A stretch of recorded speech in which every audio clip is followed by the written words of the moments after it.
Over the summer, and this is, I suppose, something like the last of the summer wine, I hope you've taken the time to focus on what your senses are telling you, what you're seeing, what you're feeling, what you're hearing, what you're smelling, what you're tasting, and in using and developing the senses that your body provides you with, the gateway to the real world through which you take in data, I hope you have, in developing those senses, begun to hear what we described last week, your inner voice, your sixth sense, your gut instinct, what some people call their feminine intuition.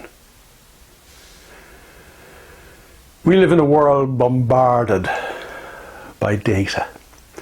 Our minds are bombarded by data every day. We only process a tiny proportion of what we do actually see, feel, hear, smell and taste. And the tiny proportion that we do process is, if we're using our minds normally, the stuff that we expect. And yet, the opportunities of life and the ability for you to move forward in your life to be all that you can be is really coming from the unexpected.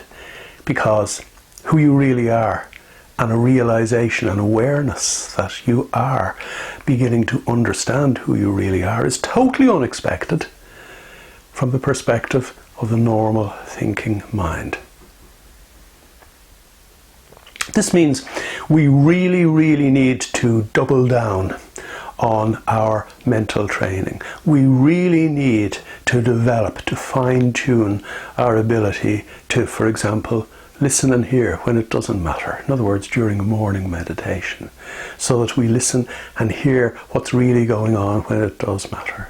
So that we see, feel, hear, smell and taste what's actually going on when we go out for a walk, to go for a walk. So that in the cut and thrust of our daily lives, we actually know for real what's going on, and we, having begun to unleash our own inner potential, can take real action instead of the old-fashioned knee-jerk, normal, crazy reaction that sends everybody going round and round in circles.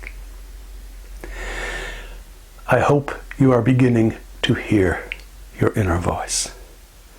I hope you are beginning to listen to that inner voice. I hope you are beginning to feel the burning inside, the fire in your belly, the real potential that you can unleash on a waiting world. I'll see you again next week. Keep up the good work. What you put in, you get out.